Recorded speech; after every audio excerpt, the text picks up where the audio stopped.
Hello Jolly Natics! For today's video, meron na naman kami nakita at isi-share sa inyong solid food tripan. Dahil dito nga sa page na to, naniniwala kami na napakadami pa talagang masasarap at budget-friendly kainan na naghihintay lang ma-discover. Tulad na nga lang nitong nakita namin na bagamat tago, kapag natikman mo, malamang mapapaulit ka. Kaya naman tara, samahan nyo kaming alamin kung saan to. Bali nandito nga pala tayo sa Chefs to Go located along A Season Street, Santa Cruz, Cavite City. Madali nyo nga lang din mahanap, ipin nyo lang sa maps, Chefs to Go at rekta na mismo yan dyan. Pagpasok nyo nga dito, nakakatuwa nga kasi residential house lang sila na ginawang resto yung mismong garahe. Kumbaga simple man pero napakahumi ng vibes. Nag-start nga sila noong 2019 and during that time pure online orders pa lang sila. Pero ngayon eto nga't more than 1 year na din yung kanilang resto. Ito naman yung mga menu nila, i-post nyo na lang at ako na nagsasabi sa inyo if i-compare nyo yung prices sa serving at quality nila sobrang sulit dito. Tulad na nga lang nitong kanilang pork sisig pancit bihon for only 160 pesos. Estimated ko good for 3 to 4 persons na yan. First time ko nga makatiim ng pancit na may toppings na sisig at solid din pala yung combination. Same goes sa kanilang pork sisig pancit canton 160 pesos na good for sharing na din and pag nagawi nga kayo dito, must try to promise. Para sa akin, ang balance ng pagkakaluto at timpla ni chef tapos nakakatuwa pa nga neto, nagustuhan din ng bunso ko to. Hindi siya ganun kaalat pero nandun pa rin yung pagka-umami taste kaya talagang recommended to. Meron din sila ditong tapares na 120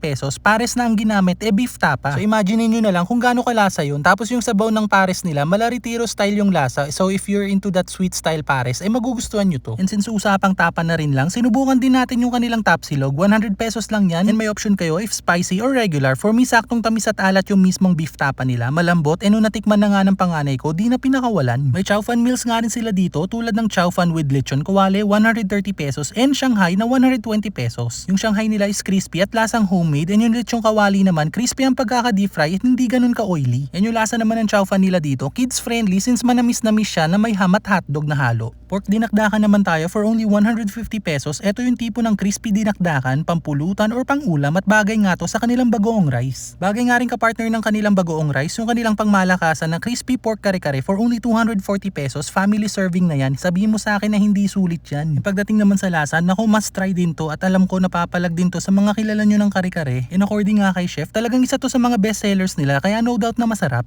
Hello, ako si Rovi Tunay, ang may-ari nitong Chefs to Go. Inaanyayahan ko kayo na bisitahin ang aming munting kainan. O kung hindi naman kayo nakakalabas, nagde-deliver din kami. Pwede kayo mag-message sa page. Maraming salamat.